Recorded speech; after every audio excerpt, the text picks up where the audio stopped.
దేవునికి స్తోత్రములు. ప్రభు పేరిట ఈ కార్యక్రమం వీక్షిస్తున్న ప్రియ దేవుని జనాంగమా, మీ అందరికీ నా హృదయపూర్వక శుభవందనాలు తెలియపరుచుకుంటూ ఉన్నా.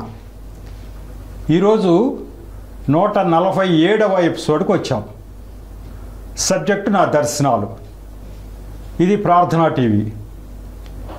ఈ 147వ ఎపిసోడ్లో మరి ఇదివరకు చెప్పినటువంటి ఎపిసోడ్లో సంతోష్ ఆచార్య గారు అని అమెరికాలో స్థిరపడినటువంటి ఒక హిందూ సద్బ్రాహ్మణుడు గురించి చెప్తూ ఉన్నా.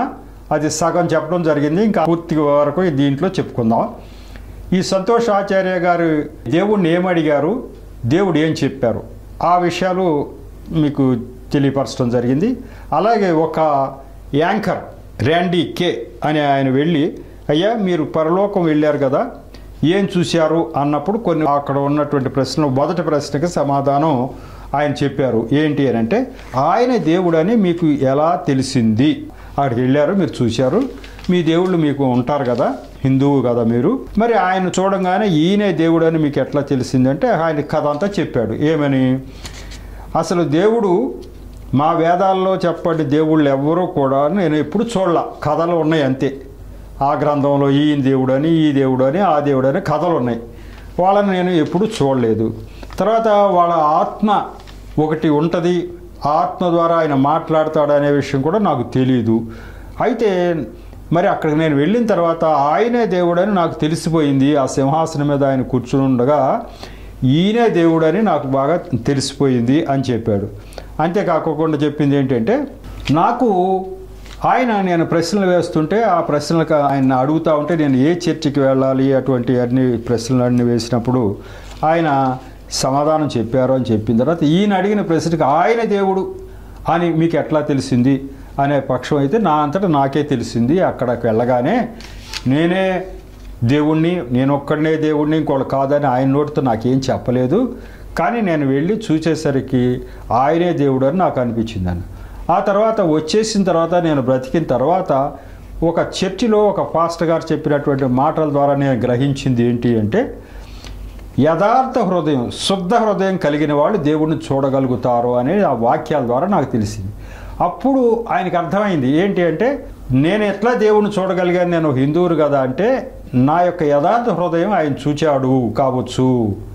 నేను హిందువుని, యేసు ప్రభువు వైపు చూడని మనిషిని, అయినప్పటికీ నాకు యథార్థ హృదయం ఉందని ఆయన గ్రహించినట్టున్నాడు. నేను చనిపోయే ముందు బెడ్ మీద నేను ఆలోచించే విధం కూడా ఆయన చూచారు. అయ్యా నేను ఇంత బతికా, ఇంత సంపాదన సంపాదించా, ఇంతమంది బంధువులు ఉన్నారు, డాక్టర్లు నన్ను చచ్చిపోతావు ఇక బతకవు అని తేల్చారు, కానీ నేను ఎక్కడికి వెళ్తానో నాకు తెలియటం లేదు. ఇంత బతికినా కూడా నేను స్వర్గానికి వెళ్తానో నరకానికి వెళ్తానో నాకు తెలియటం లేదు అని మనసులో అనుకుంటే, అది ఆయన చూసి అయ్యో ఈయన నిజంగానే తెలియకుండానే పోతున్నాడే అని చెప్పి అనుకున్నాడో ఏమో తెలియదు. బైబిల్ గ్రంథంలో చెప్పబడి శుద్ధ హృదయం కలిగిన వాళ్ళు దేవుడిని చూడగలుగుతారనే పదము అది క్రైస్తవులు ఒకటికే కాదు, అందరి విషయంలో కూడా అదే జరుగుద్ది కావచ్చు. నేను దేవుడిని చూసే అవకాశం కలగటానికి కారణం నా శుద్ధ హృదయం కావచ్చు అని చెప్పడం జరిగింది. మొదటి ప్రశ్నకి సమాధానంగా ఆయన దేవుడని ఎలా తెలిసింది అంటే నాకు తెలిసింది. ఆ తర్వాత నేను చూడటానికి కారణం ఇది అయి ఉంటుంది అని కూడా చెప్పాడు. తర్వాత రెండో ప్రశ్న ఆయన యాంకర్ గారు ఏం చేశాడంటే, చాలా చేతులు, చాలా కళ్ళు, జంతువుల రూపంలో కొంతమంది దేవుళ్ళు ఉంటారు కదా, మీకు యేసు ప్రభువును చూడగానే ఆయన దేవుడని మీకు ఎలాగ తెలిసింది మళ్ళీ అడుగుతున్నాడు ఈయన. అవునండి, మీ హిందూ మతంలో ఒక్కొక్క దేవుడికి చాలా చేతులు ఉంటాయి. ఒక దేవుడికి 4 అంటే, ఒక దేవుడికి 8 అంటే ఏంటో చేతులు ఉంటాయి అంటారు ఒక్కొక్క దేవుడికి. అలాగే చాలా కళ్ళు ఉంటాయి అని చెప్తారు.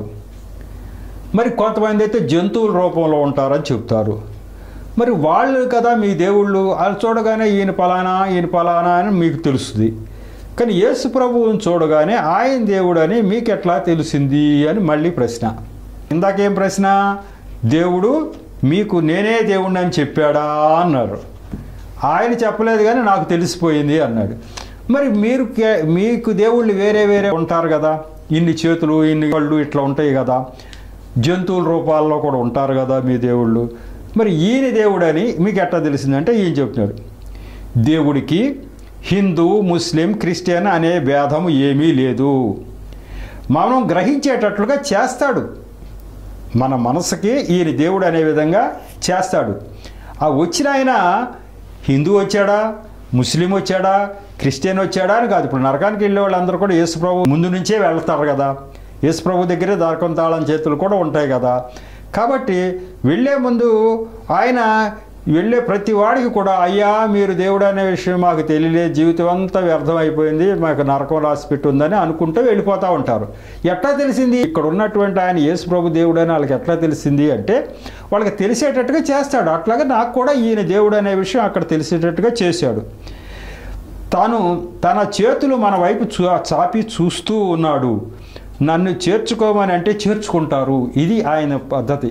చేతులు మనకి బైబిల్ గ్రంథంలో ఉంది, దినమెల్లా నేను విననోళ్ళని ప్రజల వైపు చేతులు చాపి చూస్తున్నాను. ఎవరైనా కూడా నన్ను చేర్చుకోండి తండ్రి అంటే చేర్చుకుంటా సిద్ధంగా ఆ చేతులు మనకు కనపడతా ఉంటాయి. నువ్వు వస్తానంటేనే మీరు చేతులు చాపండి, ఏమన్నా చాపండి, మేము రావండి అంటే ఆయన ఎట్టి పరిస్థితుల్లో దాని గురించి ఆలోచించాడు. ఆయన చేతులు చాపి అలాగే ఉంచుతాడు. నీవు వస్తానంటే అంగీకరిస్తాడు. అది చెప్తున్నాడు. అది ఎక్కడ భూమి మీద జరుగుతుంది ఆ పని, అక్కడ తెలుస్తుంది ఆయన యొక్క ప్రేమ హృదయం. అక్కడ తెలిసింది దీనికి. భూమి మీద ఆయన ఎప్పుడు కూడా యేసు ప్రభు వారు మనల్ని పిలుస్తూ ఉన్నాడు. ఈ సువార్త అంతా అదే, చేతులు చాపి పిలవటమే సువార్త. ఆయన చెప్పపోతే ఎవరికేం పని? సువార్త ప్రకటించడం, ఎవరి దారిని వాళ్ళు చర్చికి వెళ్తారు, చనిపోయిన తర్వాత పరలోకానికి వెళ్తారు. ఎవరికెంత రిస్క్ తీసుకోవాల్సిన అవసరం ఏముంది? సువార్త ప్రకటించవలసిన అవసరం ఏముంది మనుషులకి? ఆయన ఆత్మనే మనుషుల ద్వారా ఈ యొక్క చేతులు చాపి చూపటం అంటే సువార్త ప్రకటిస్తున్నాడు. బాబు రండి, మీరు దారి సరైనది కాదు అని చెప్తా ఉన్నాడు. కాబట్టి దేవుడు అలా మనకు బయలుపరుచుకుంటాడు అని చెప్పాడు. మూడో ప్రశ్న ఈ యాంకర్ గారు అడిగింది, దేవుడు మీ పక్షాన ఎలాంటి కృప చూపటానికి కారణం ఏమై ఉంటుందని మీరు అనుకుంటున్నారు? మళ్ళీ ప్రశ్న. మరి ఎంతమంది ఉంటారు కదా, ఎంతోమంది చనిపోతారు, అందరూ నరకానికి వెళ్ళిపోతూ ఉంటారు, యేసు ప్రభు మార్గంలో లేని వాళ్ళు. మిమ్మల్నే మీ పక్షానే ఇంత కృప చూపటానికి కారణం ఏమిటి అని అడిగారు ఆయన. దానికి సమాధానం ఏం చెప్పేది ఏంటంటే, దేవుడు అంటే ప్రేమ, పొరుగువారిని ప్రేమించుము, భూమి మీదనున్న మనుషులందరినీ ప్రేమించు అని చెప్పారు. ప్రేమ లేకపోతే దేవుడు మనకు తెలియనట్లే. నా మీద ఉన్న ప్రేమ చేతనే నాకు ఈ అవకాశం ఇచ్చారని అనుకుంటున్నాను అని చెప్పారు. ఈయన చెప్పింది ఒకటే, దేవుడు అంటేనే ప్రేమ, మరి అందరినీ ప్రేమించేటువంటి దేవుడు, కాబట్టి ఆ ప్రేమ చేతనే నా మీద ఈ కృప చూపించారు అనుకుంటున్నా అని చెప్పారు. ఇందాకే అర్థమైపోయింది దానికి. ఎక్కడ చర్చిలో పాస్టర్ గారు చెప్పినప్పుడు, శుద్ధ హృదయం కలిగిన వారు దేవుణ్ణి చూడగలుగుతారు అని. ఇది కూడా అవ్వచ్చు. ఈయన బ్రతికిన బ్రతుకంతా కూడా మంచి హృదయంతో బ్రతికి ఉంటాడు. కాబట్టి నేను దేవుణ్ణి చూడగలిగాను, ఆయన కృప నా మీదకి రాగలిగింది అని అంటే కారణం ముందు నా శుద్ధ హృదయం అయి ఉంటుంది అని చెప్పి ఆయన చెప్తున్నాడు. కాబట్టి దేవుడు ప్రేమించే దేవుడు కాబట్టి నన్ను ప్రేమించారు అనుకుంటున్నా అని చెప్పాడు. మూడో ప్రశ్న. నాలుగో ప్రశ్న, దేవుని విషయంలో మీరు గ్రహించింది ఏమిటి అని చెప్పి ప్రశ్న. ఏంటి మీరు ఏం గ్రహించారు ఆఖరికి అని చెప్పి నాలుగో ప్రశ్న వేశాడు ఆయన. ఆయన ఒక్కడే మార్గము. ఈయన చెప్తున్నాడు, సంతోషాచార్య గారు చెప్పేది ఏంటంటే, ఆయన ఒక్కడే మార్గము, స్వార్థ విషయంలో ఇతరులకు రుణస్థులమై ఉన్నాము అన్నాడు. ఎవరికైతే దేవుడు తెలిసాడో వారు ఇతరులకి రుణస్థులు. ఏది? స్వార్థ విషయంలో. అంటే దేవుడు ఆయన అత్యంత కృపచేత మనం ఆయన్ని తెలుసుకునేటట్టుగా చేశాడు. తెలుసుకున్నాం. ఇప్పుడట మనం రుణస్థులు అయి ఉన్నామంటే ఎవరికి? ఆ మార్గంలో లేని వారికి. వాళ్ళకి ఎందుకు రుణస్థులమయ్యాం? దేవుడు అత్యంత కృపచేత అత్యంత ప్రేమ చేత మనల్ని వెదకి రక్షించాడు. మనం ఎవరికి రుణం అయి ఉన్నామంటే దేవుడెవరో తెలియని వాళ్ళందరికీ మనం రుణపడి ఉన్నాం. ఆ రుణం ఎట్లా తీర్చుకోవాలి అంటే వారికి చెప్పాలి. లేకపోతే ఆ రుణం మన మీద ఉంటుంది. మనం చనిపోయిన తర్వాత దేవుడి దగ్గరికి మన పరలోకానికి వెళ్తున్నప్పుడు అడుగుతాడు, ఇదిగో నిన్ను ఇంత కష్టపడి వెదకి రక్షించాను కదా, ఇంతమంది నీ కళ్ళ ముందు నరకానికి వెళ్ళిపోతున్నారు దేవుడు ఎవరో తెలియక, మరి వాళ్ళందరికీ మీరు ఏమైనా చేశారా, మీరేమైనా చెప్పారా, లేకపోతే ఆ రుణం మీ మీద ఉంది, ఆ భారం అని మనల్ని అడుగుతాడు అని ఈయన ఫీల్ అయ్యేది. దేవుడు మరి ఆ యొక్క ఎవరైతే యేసు ప్రభు మార్గంలో లేరో వారందరికీ మనం రుణస్థులం అయి ఉన్నాం. ఏ రుణము? సువార్త అసలు దేవుడు ఎవరో చెప్పవలసిన బాధ్యత మన మీద ఉంది. ఒకవేళ మనం చెప్పకపోతే మనము వారికి రుణపడి ఉన్నట్టే అని నేను గ్రహించాను అని చెప్పాడు ఆయన. ఇంకా ఏం చెప్తున్నాడంటే ఆయన, నేను ఈ పాటికి చనిపోవలసి ఉంది, కానీ ఆయన కృప వల్ల బ్రతికాను. ఇది ఎంత గొప్ప విషయం. నేను ఈ పాటికి చనిపోవాలి, బ్రతికాను అంటే ఆయనే బ్రతికిచ్చారు. ఈ విషయం నేను ఎందుకు వీలైతే అంతమందికి చెప్పాలా లేదా? ఒకవేళ చెప్పకపోతే నేను రుణపడి ఉన్నట్టే మిగతా వారికి అని చెప్పాడు. అలా చెప్పు కొన్ని జనరల్గా చెప్పినటువంటి మాటలు కొన్ని ఉన్నాయి. అవి ఆ జనరల్గా ఆయన అడగకపోయినా, కొన్ని ప్రశ్నలు అడగకపోయినా జనరల్గా 2-3 విషయాలు ఈయన చెప్పాడు. ఎవరికి? యాంకర్ గారికి. ఏం చెప్పాడంటే, నిజంగా మనం సమర్పించుకున్నప్పుడు నిజమైన సంతోషం కలుగుతుంది. మన హృదయాన్ని తెరవాలి. ఆయన నిజం, ఆయన మీ పక్కనే ఉన్నాడు, మీరు గ్రహించవచ్చు. నన్ను ప్రేమించేవారు పాపం చెయ్యరు అన్నాడు. దేవుడిని ప్రేమిస్తే పాపము చేయకుండా ఆపబడతాము. జనరల్గా చెప్పినటువంటి ఇది ఆ యాంకర్ గారికి. ఈయన మనం నిజంగా దేవుడికి సమర్పించుకుంటే మనకు నిజమైన సంతోషం కలుగుతుంది. ఈయన అనుభవించాడు.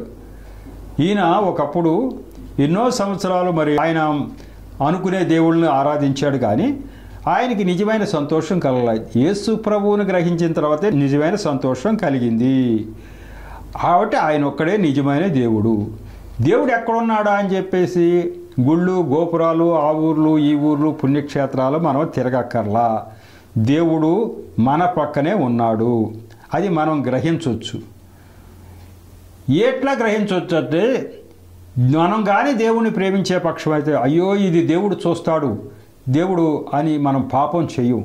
పాపం చేయకుండా ఉండగలుగుతున్నామంటే మనము దేవుడి వైపు చూచినట్టు లెక్క. అలా కాకుండా పాపం మనం చేస్తూనే ఉన్నాము అంటే మనం దేవుణ్ణి ప్రేమించట్లా, దేవుణ్ణి నిర్లక్ష్యం. దేవుడు అంటే అసలు మనకి లెక్కే లేదు. అటువంటి వాళ్ళే పాపం చేయగలుగుతారు. కానీ దేవుడు అంటే నిజమైనటువంటి ఆరాధనా భావం ఉన్నవాళ్ళు ఏ పాపము చేయరు అని చెప్పారు. తర్వాత నా పిల్లలు, బంధువులు, ఆయన ఆచార్య గారు చెప్తున్నారు, నా పిల్లలు, బంధువులు ఇంకా క్రైస్తవులు కాలేదు, వాళ్ళు ఇంకా క్రైస్తవ్యం స్వీకరించాల. ఎవరు? నా పిల్లలు అంటే వీళ్ళ అమ్మాయి, అబ్బాయి, వాళ్ళ కుటుంబాలు, అలాగే నా బంధువులు, వాళ్ళు ఇంకా క్రైస్తవులు కాలేదు. నేను ఎవరిని కూడా బలవంతం చెయ్యలేదు. నా కథంతా చెప్తున్నా. ఇదిగో నేను వెళ్ళా, ఇదిగో నేను ఆరాధించిన ఏ దేవుడు నాకు అక్కడ కనిపించలా. అసలైన దేవుడు యేసు ప్రభు వారు నాకు కనిపించారు. నేను త్రుటిలో ఆ యొక్క ప్లాట్ఫారం మీద ఎక్కలేక కింద పడి నరకంలోకి జారిపోయేవాడిని. 1 వే టికెట్. మరి అటువంటి పరిస్థితుల్లో దేవుడు నన్ను కరుణించి నిన్ను బ్రతికించారని అందరికీ చెబుతున్నా. అంతేగాని మీరందరూ యేసు ప్రభువును నమ్మండి, ఆయన ఒక్కడే దేవుడు అని నేను బలవంతం చేయట్లేదు అన్నాడు. చూసారా? దేవుడు ఎక్కడైనా బలవంతం చేస్తాడా? చేయుడు. ఇది విన్నవాళ్ళు ప్రభువుని అంగీకరించాలి. ఇది విన్నవాళ్ళు, అరే ఆయన నిజమైన దేవుడు, ఆయన ఒక్కడే దేవుడు, పలానా ఆయన వెళ్ళాడు, పలానా ఆయన బ్రతికాడు, ఆయన వల్ల ఏడ్చాడు, కాబట్టి వాళ్ళంతటి వాళ్ళు వెళ్ళాలి. వాళ్ళు బలవంతంగా నువ్వు యేసు ప్రభు వైపు చూడాలని చెప్పాల్సిన అవసరం ఏమైనా ఉందా? లేదు. ఇదే విషయం నాకు కూడా ఒక దర్శనం చూపించారు. అది మీకు చదివి వినిపిస్తా, ఆఖరిలో చదివి వినిపిస్తా. ఖచ్చితంగా దేవుడు ఇదే, ఖచ్చితంగా ఎవరిని బలవంతం చేయడు. ఆఖరికి వాళ్ళ అబ్బాయి, వాళ్ళ అమ్మాయి, వాళ్ళ కుటుంబ సభ్యులు, బంధువులను ఎవరిని కూడా బలవంతం చేయలేదట. ఇదిగో నేను నిజమైన దేవుడిని కనుక్కున్నా, నిజమైన దేవుడు చూస్తాను. నీకు ఇష్టమైతే విను, లేకపోతే లేదు.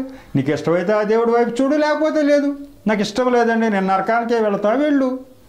అంతేకాని దేవుడు ఎక్కడ కూడా బలవంతం చేయుడు అనేది దీంట్లో తెలుస్తుంది. ఇక అప్పటి నుంచి ఆయన చెప్తున్నాడు, యేసు ప్రభునందు విశ్వాసమే ఎవరినైనా రక్షిస్తుంది.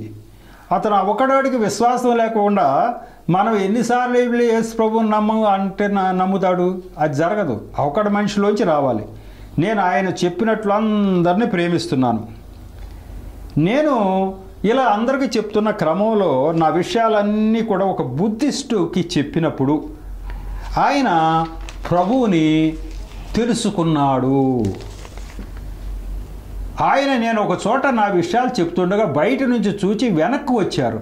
విన్న తర్వాత ఆయనలో మార్పు వచ్చింది. ఇది చూడండి గమ్మత్తు. ఈయన అన్ని చోట్ల కూడా ఎవరు అడిగితే వాళ్ళకి చెప్తున్నాడు. ఒక ఇంట్లో మరి ప్రభువును నమ్మిన వారు ఇల్లే కావచ్చు అది. వాళ్ళంతా కథ అంతా అడుగుతున్నారు, అయ్యా మీరు ఏ పరలోకం వెళ్ళొచ్చారు కదా, ఏం చూశారు, దేవుడు ఏం మాట్లాడారు అంటే అంతా చెప్తున్నాడు. ఇదిగో నేను ఇలా వెళితే ఇట్లా చూచానని చెప్తున్నాడు. ఆ ఇంటి పక్క నుంచి ఒక బుద్ధిస్ట్ అంటే బౌద్ధుడు, బౌద్ధ మతంలో ఉన్నటువంటి ఒక ఆయన, బౌద్ధ మతం అవలంబించిన ఆయన అటు వెళుతున్నాడట. వెళుతూ కిటికీలోంచి చూశాడంట. ఈయన చెప్పే మాటలు విన్నాడంట. ఒక్క నిమిషం విని, ఇదిగో నేను దేవుని చూసి వచ్చాను. ఆయనకు 4 అడుగులకు ముందుకెళ్ళి మళ్ళీ వచ్చేసాడట. వచ్చేసి ఈయన చెప్పేదంతా విన్నాడంట. ఆయన నా విషయాలు చెప్తుండగా బయట నుంచి చూచి మళ్ళీ వెనక్కి వచ్చాడు.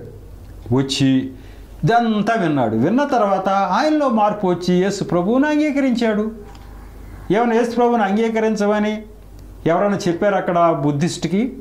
ఎవరు చెప్పలా. ఆయన విన్నాడు, ఇది నిజము అనిపించింది, వచ్చాడు. కాబట్టి మనం యేసు ప్రభువును నమ్మండి అని చెప్పవలసినంత అవసరం ఏమీ లేదు. యేసు ప్రభువును నమ్మాలో వద్దే వాళ్ళదే. కాకపోతే మనం జ్ఞానం చెప్పాలి. అక్కడ ఉన్నది దేవుడు ఒక్కడే, దేవుడు యేసు ప్రభు ఒక్కడే, మిగతా వాళ్ళు ఎవరూ లేరు అనే విషయం, ఆ జ్ఞానం వాళ్ళకి లేదు. ఆ జ్ఞానం మాత్రం చెప్పిన తర్వాత వచ్చేవాడు వస్తాడు, లేనివాడు లేడు. కాబట్టి ఆ యొక్క విషయాలు కూడా ఆయన చెప్పడం జరిగింది. ఆఖరికి మీరు ఏం చెప్తున్నారు అంటే ఆయన చెప్తున్నాడు, ఇదంతా చెప్పింది, that's all, Jesus is only real God, nobody else is there, he wants all of us to be there అని ముగించాడు ఆయన. ఏంటి ఆఖరి కంక్లూజన్ ఏం చెప్పాడంటే దాన్ని తెలుగులో చెప్తున్నా.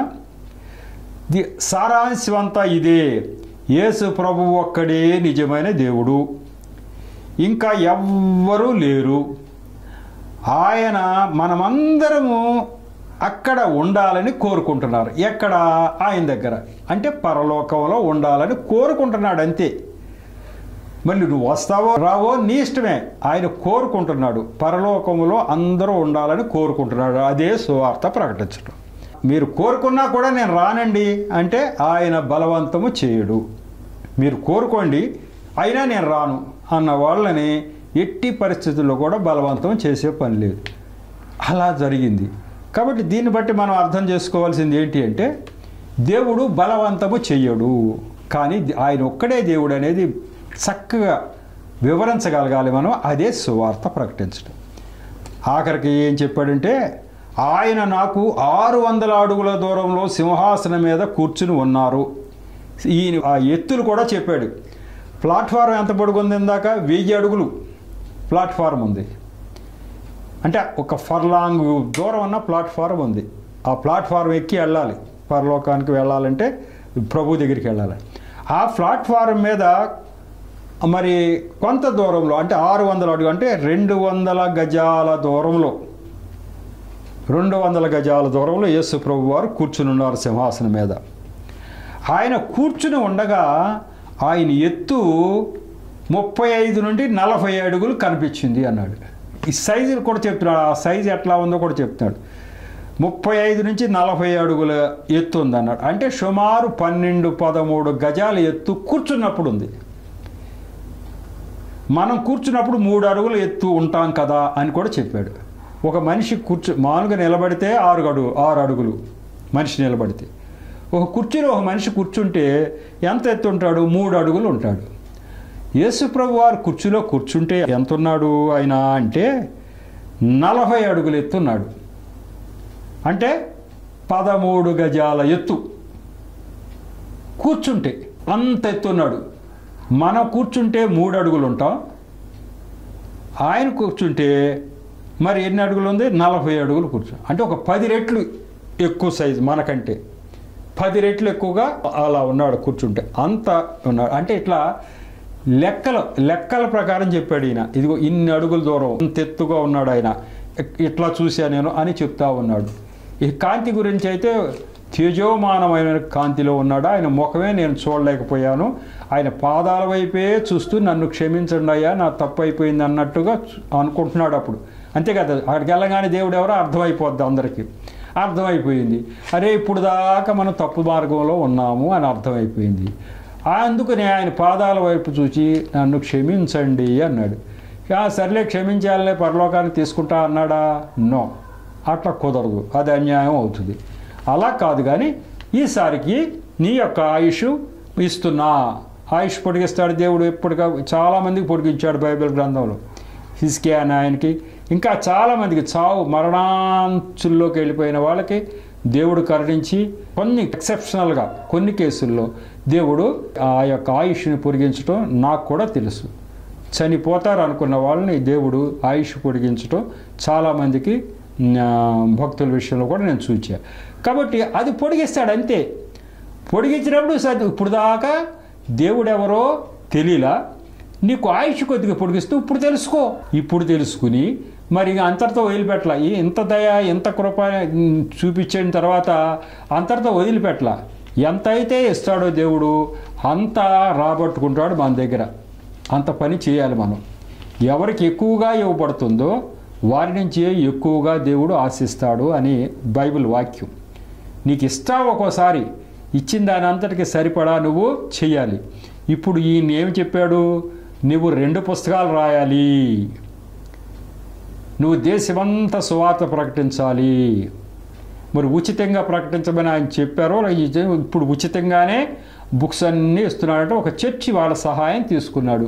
ఏమన్నా కొంత ఆర్థిక సహాయం వాళ్ళు ఇచ్చారో లేకపోతే పంచటంలో సహాయం చేశారో ఒక చర్చి సహాయం తీసుకుని ఆయన ఈ పుస్తకాలు విస్తారంగా పంచుతూ ఒక సువార్థికుడుగా బలంగా పరిచర్య చేస్తూ ఉన్నాడు అమెరికా దేశంలో ఆయన సంతోష్ ఆచార్య గారు.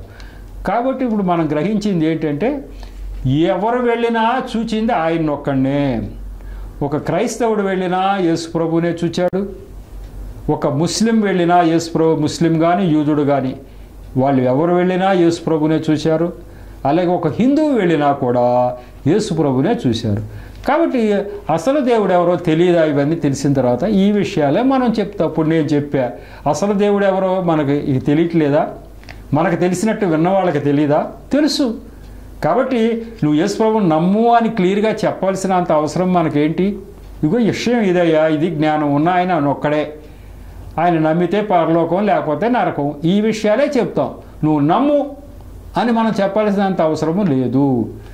సంతోష్ ఆచార్య గారు తన పిల్లల్ని ఏమన్నా బలవంతం చేశాడా? మీరు యేసు ప్రభువుని నమ్మండి ఆయన ఒక్కడే దేవుడు అన్నాడా?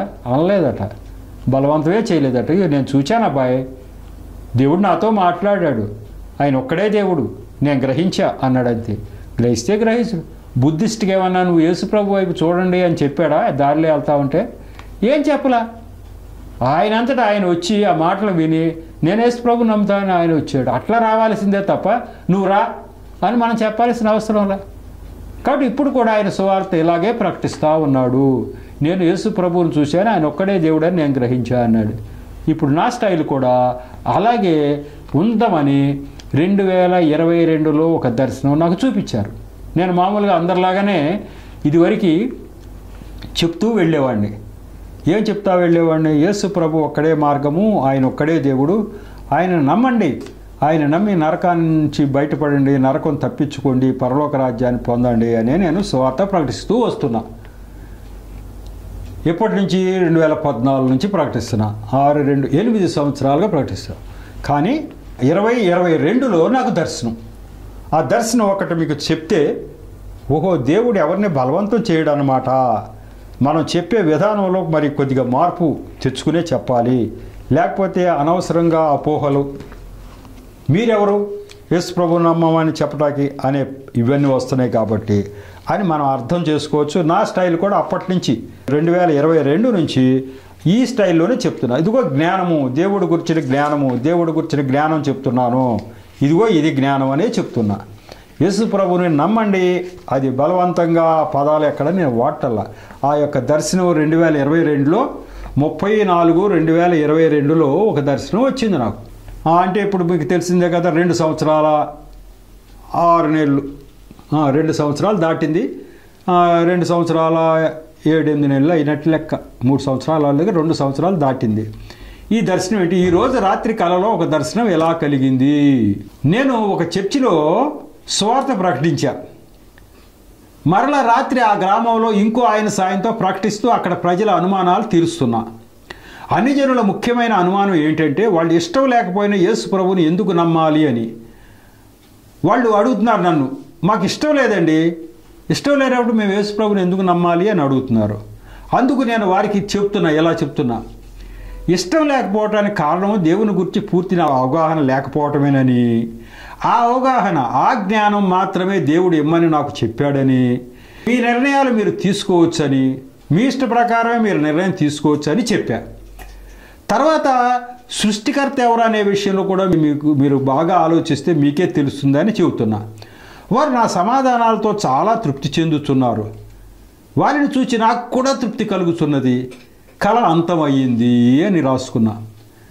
అక్కడ జరిగిన విషయం ఏంటంటే ఇట్లా ఉంటుంది. ఇదంతా దేవుడు చూపించే దర్శనాలు ఎలాగుంటాయి. నేను ఇలా సువార్త ప్రకటిస్తున్నట్టుగా దర్శనం వచ్చేది. అంటే నేను అలా చేయాలి అనే ఉద్దేశం. అలా సువార్త ప్రకటిస్తున్నా.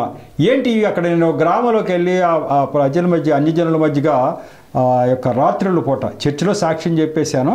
పగలు రాత్రులు ఆ గ్రామంలో వెళ్ళి చెప్తున్నా, ఇంటింటికి చెప్తుంటే మాకు ఇష్టం లేదండి, మీరు ఎందుకు మా ఇళ్ళకి వచ్చి చెప్తారు అని వాళ్ళు అంటే, మీకు ఇష్టం లేకపోవటం కారణం మీకు జ్ఞానం పూర్తిగా లేకపోవటమే. ఆ జ్ఞానం ఇస్తా కావాలా మీకు అంటే, ఆ జ్ఞానం ఇస్తే మేము తీసుకుంటామండి, కానీ యేసు ప్రభువుని నమ్మండి అంటే మట్టుకు మేము నమ్ము అన్నారు. నేను నమ్మమని చెప్పట్లేదు బాబు, జ్ఞానం ఇస్తా అసలు దేవుడు ఎవరని అంటే చెప్పండి అన్నారు. నేను చెప్తున్నాను, వాళ్ళు చక్కగా రిసీవ్ చేసుకుంటున్నారు, వింటున్నారు. ఈ స్టైల్ని ఇది ఉండాలి అన్నారు. అంటే నువ్వు దేవుడు నమ్ము అనే పదం వాడుకోకుండా జ్ఞానం దేవుడి గురించి చెప్పమన్నారు. అప్పటి నుంచి కూడా నేను జ్ఞానం ఇస్తున్నా అదే చెప్తూ ఉన్నా. కాబట్టి దేవుడికి తెలుసు ఎవరి మనసులో అన్ని జనులు ఏమనుకుంటున్నారో తెలుసు. కాబట్టి వాళ్ళు ఏమనుకుంటున్నారో తెలిసి నాకు ఇట్లా చెప్పడం జరిగింది. ఇలా చెప్తాడా అండి దేవుడు అంటే చెప్తాడు. పౌలు గారికి అట్లాగే చెప్పాడు. పలానా చోటుకి సువార్త ప్రకటించాలని చెప్పి ఆయన బయలుదేరి వెళ్తూ ఉంటే ఆ రాత్రికి ఒక ఆయన వచ్చి మాసిడోనియా మా ఊరు వచ్చి సువార్త ప్రకటించాలని అడిగినట్లుగా వచ్చింది దర్శనం ఆయనకి. అంతకైతే వేరే ఊరు వెళ్ళాలని నువ్వు ఉన్నాడు. అరే ఈ రాత్రి ఇలా దర్శనం వచ్చిందని అప్పుడు మాసిడోనియాకి వెళ్తుంది. వెళ్ళిన తర్వాత అక్కడ మహా అద్భుత కార్యాలు జరిగినాయి. జైలు అధికారి ఆ కుటుంబం మొత్తం అందరూ కూడా ప్రభు వైపు చూడటం జరిగింది. ఒక దెయ్యం పట్టిన వాళ్ళు ఎదురొస్తే ఇదిగో సర్వోన్నతుడైన దేవుని కుమారుడు ఈయనని అనేక మందికి వినపడేటట్టు దెయ్యం పట్టుకున్న అమ్మాయి మాట్లాడింది. ఇట్లాంటివి జరుగుతాయి అక్కడ ప్రపంచం అంతా తెలిసే విధంగా. అంచేత దేవుడు ఇట్లా చెప్పాడు. అలాగే ఇప్పుడు నువ్వు ఇట్లా చెయ్యి అన్న తర్వాత నిజం కూడా ఈ టైప్ ఆఫ్ మరి ఆ సువార్తనే ప్రకటిస్తూ ఈ పుస్తకాలు పంచుతూ ఉంటే అనేక మంది దీంట్లో నిజమైన దేవుడు ఉన్నాడని గ్రహిస్తూ వస్తున్నారు. నా బుక్స్ బాగా చదువుతున్నారు. అంతక్రితం యేసుప్రభుని నమ్మండి అనే పదం వాడినప్పుడల్లా కంటే ఇప్పుడు మీ ఇష్టమైతే నమ్మండి అబ్బాయి, లేకపోతే లేదు అన్న తర్వాత చక్కగా చదువుతూ ఉన్నారు. కాబట్టి ఈ యొక్క సంతోషాచార్య గారి యొక్క మరి సువార్త ప్రకటన విషయం కూడా అలాగే ఉంది. దేవుడు అలాగే చేయమని చెప్పాడు. ఈ సంతోషాచార్య గారి యొక్క కథ తెలిసిన తర్వాత దేవుడి మార్గంలో లేని వారందరికీ గొప్ప జ్ఞానోదయం కలుగుతూ ఉంది. దీన్ని మీరు బాగా అర్థం చేసుకుని జీర్ణం చేసుకుని అనేక మంది అన్యజనులు మీ చుట్టూ ఉన్న వారిని వెలిగించడానికి ప్రయత్నం చేయండి. వారు నమ్ముతారు నమ్మరు అనే ప్రశ్న మీకు అనవసరం. నమ్మొచ్చు నమ్మకపోవచ్చు, అది దేవుడి ప్రణాళిక ఏదైతే అదే జరుగుతుంది. కాబట్టి ఈ యొక్క మాటల ద్వారా ఈ యొక్క సబ్జెక్టు పునర్జన్మ అనేది లేదు. అక్కడికి వెళ్ళటం అనేది వన్ వే టికెట్. వెళ్ళిన వాడు వెనక్కి వచ్చే ప్రశ్నే లేదు. అయితే నరకం లేకపోతే పరలోకం అనేది గ్రహించడం జరిగింది. ఈ సాక్ష్యాలతో మరి ద్వారా మీరు బాగా జ్ఞానం పొంది అనేక మందికి పంచండి. ఈ యొక్క ఎపిసోడ్ ఇంతటితో ముగిద్దాం. దేవుడి యొక్క మాటల సాక్ష్యాన్ని దీవించునుగాక. చిన్న ప్రార్థన చేసి ముగిస్తా. కృపగల దేవ, మహాపరిశుద్ధుడా, ప్రేమగల తండ్రి, ప్రభువా మీకు వందనాలు స్తోత్రాలు చెల్లించుకుంటున్నా తండ్రి. ఈరోజు ఈ యొక్క 147వ ఎపిసోడ్ను కూడా తగిన నడిపింపు దయచేశారు తండ్రి. నన్ను వరకు వచ్చి నా నోటి ద్వారా మీరు మాట్లాడారు. అంతేకాకుండా వింటున్న బిడ్డలు హృదయాలు తెరిచి వారి విషయం గ్రహించే శక్తిని దయచేశారు. వారికి ప్రభువా, వారు అనేక మందిని వెలిగించడానికి తగిన ప్రేరణ కూడా మీరు దయచేస్తున్న స్తోత్రాలు తండ్రి. ఇక ముందు కూడా ఈ పరిచర్యను బహుగా దీవించి ఆశీర్వదించండి తండ్రి. ఈ యొక్క కార్యక్రమం వీక్షిస్తున్న ప్రతి బిడ్డ కుటుంబంలో మీరు ఉండండి. మీ హస్తం అక్కడ ప్రభువా వారికి తోడుగా ఉంచి నడిపించి ఆశీర్వదించమని మా ప్రభువును రక్షకుడైన యేసు నామములో పరమ తండ్రిని ప్రార్థించి వేడుకుంటున్నా తండ్రి. ఆమేన్. మరొకసారి మీ అందరికీ నా హృదయపూర్వక వందనాలు తెలియపరుచుకుంటూ ఉన్నా. వందనాలు.